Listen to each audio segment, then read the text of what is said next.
Welcome back. This is still Breakfast Daily right here on Citi TV. And of course, show is interactive as always.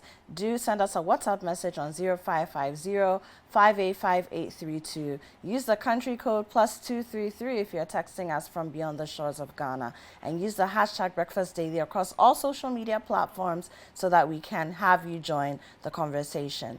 Now, it's time to, stay in the Ashanti region. A few days ago, we heard some news about Oyerepa FM, and matters are rising. Some comments were made by a guest on the station, which offended the traditional council and the high-ranking chiefs, overlords of the land. And, subsequently, we've heard a lot of things come out of that, and they've been, they were shut down at some point, and now they've been given the go-ahead to, go back into operation. So let's take a look at the report that, again, our colleague Hafiz Tijani, Ashanti Regional Correspondent for Citi News, did, and we'll come back and we'll let you know how everything has come to an end.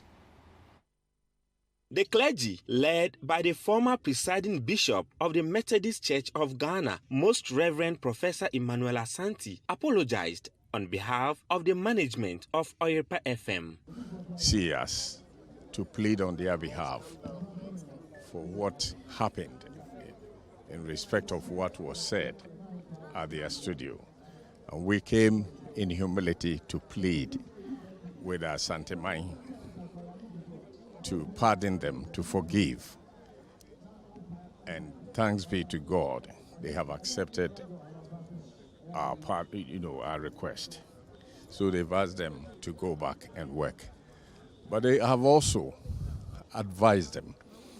And the advice is not only limited to them, but to all the press houses, that we need to take context into consideration. You don't just allow people to come in and say whatever they want to say. As moderators, ensure that people do not implicate you in terms of what they say in your stations. I share that with them. Even before the apology was accepted, members of the council took turns to address the issue and took on the Ghana Journalists Association over a statement it issued about the matter. GJD, my release. Now, Mukrano, Central Foco, Serbia Cosnama, again as a council, some bad Mabusa. Now, so what you can have trouble is more banning and number of the Argentina and number of years after radio station, it's your mamma. Most of them just go. No way again and near for quick, no one from home. Now, once a year, Nitian was a busy viewer. Let me hear from Mapakata, my very home. The acting president of the Kumasi Traditional Council, who is also the Bantmahene Bafo Ouswa Mankwete VI, says the apology was accepted and Oyerepa FM can resume operations.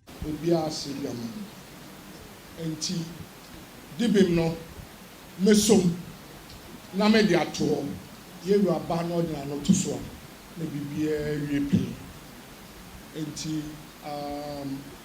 aja munkoye mojuma na yewraba de sebia ebebona na enimse odum to so enti yesramu munkoye no de yaka kyeremu de na nanu ka kyeremu nyina no mfanya adwuma na abibia ensi akyire bio yenimse Oyerepa sa asem we bi ensi bio we be last time. The president of the Ghana Journalists Association also spoke about some steps taken to resolve the matter. We are the custodian of the Constitution, rule of law. We are the watchdogs of the people's right. We are given the legitimate responsibility to protect the right and interest of journalists in this country. And for that matter, they should leave the case, they should leave the matter to us and the Media Commission, and that we will make sure that we will met out any sanction or any disciplinary action which is supposed or maybe which is due them, or maybe that which actually made whatever they've done. But regardless of that, we said that we respect that Nananum also have they also have some powers based on the customary laws. But notwithstanding, constitutional law supersedes customary law. Members of the Traditional Council vehemently denied they ordered the shutdown of the station, but insisted. Well, it's quite refreshing that at least the sanction, for want of a better word, has been lifted, and now Oyerepa has been directed or given the leeway to resume operations. We'll go and speak to the general manager of Oyerepa FM and TV, which is based in Kumasi in the Ashanti region. Sometime Otuo Echampong is the general manager, and he joins us via Zoom. Good morning, sir. Good morning, my brother. Good morning. Grateful that you could join us. Quite a busy week for you, hasn't it?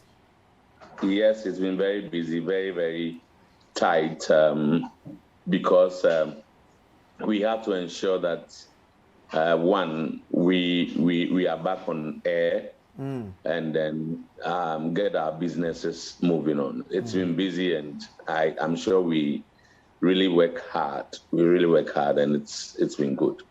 Right, but quite relieving, quite refreshing for you. I mean, when the Bantamahene finally proclaimed that you could go back and resume your operations.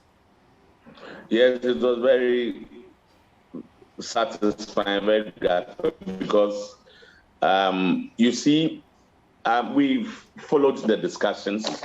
When you are involved in these issues, you have a lot of decisions to make. You need to be very tactful. It demands that you don't make mistakes. On one hand, you have professional bodies, GJA, you have GIBA, you have the NMC, right, and all the other people advising you as to what to do. And again, the fact that you stand in for almost every media house, because the point is, if Oyerepa today, it could be Citi tomorrow. So the decisions are not entirely yours. You need to listen to a lot of people, and also at the end of the day, make sure that your business comes back and everything is fine. So it's not been easy, but thank God we are finally okay.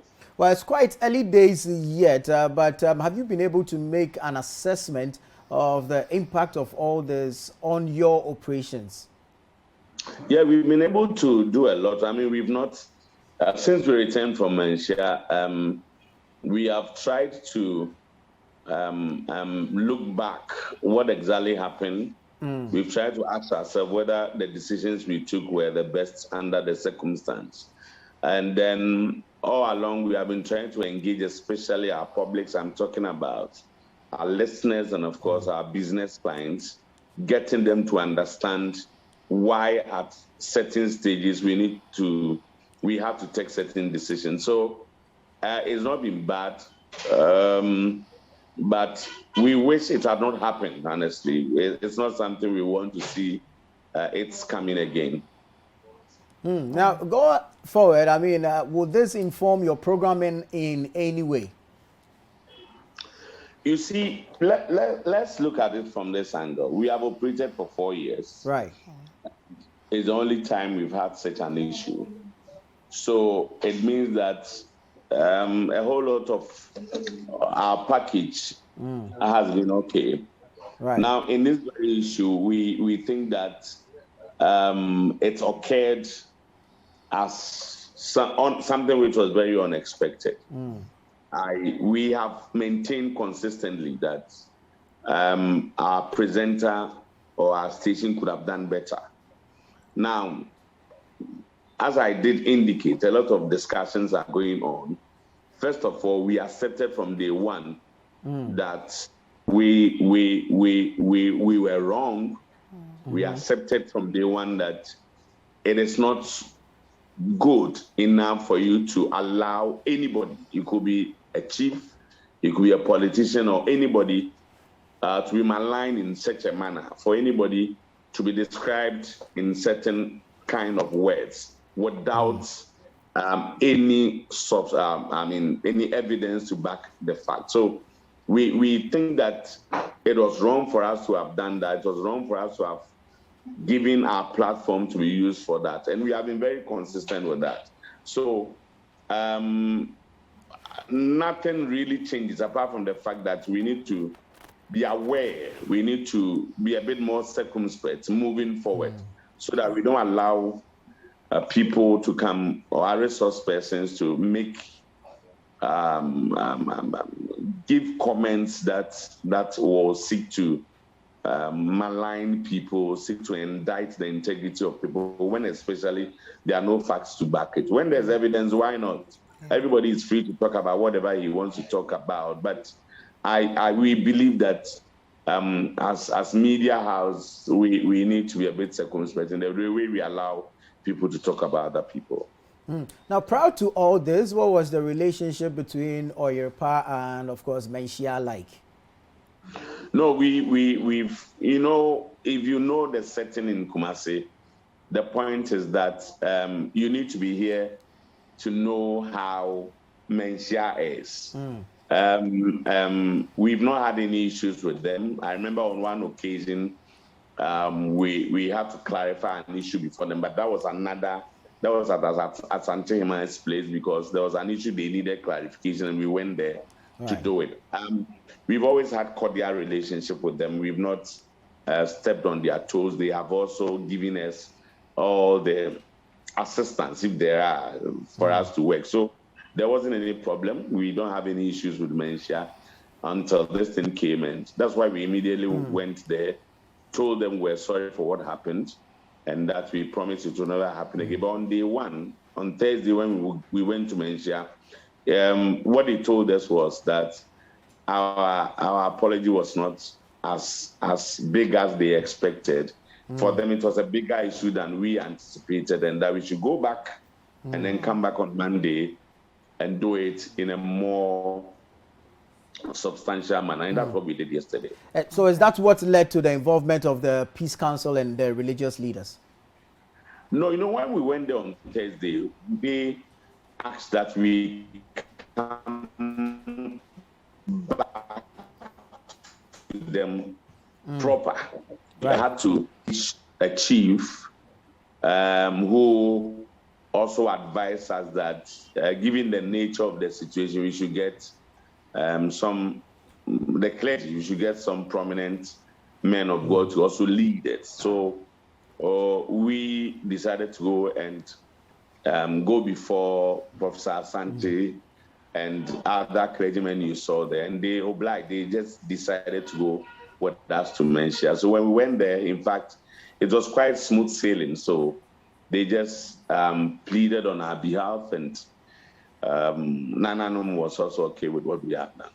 All right, thank you very much. We're most grateful for your time this morning. Sometime Utu Champons, the General Manager of Oyerepa FM and TV in the Ashanti region. I mean, this was a worrying situation. I mean, just as he mentioned, it could be Oyerepa today. Exactly. It could be Citi tomorrow. But of course, just as he's admitted and going forward has said that really respect for the ethics of the job. Yeah. Basically, and also be mindful of who you put on your platform, who you give way to come and say whatever they want to say. And just like you said, if there are facts to back what you're saying, why not? But if there are no facts, then it will fall in situations like this. Exactly. So quite refreshing that Oyerepa has resumed operations. We're grateful to Nananom and, of course, to the clergy, the Peace Council, the GJA, of course, the NMC that helped mediate in this matter. And finally, Oyerepa is back on air. We're grateful to all parties that contributed to getting the station back on air.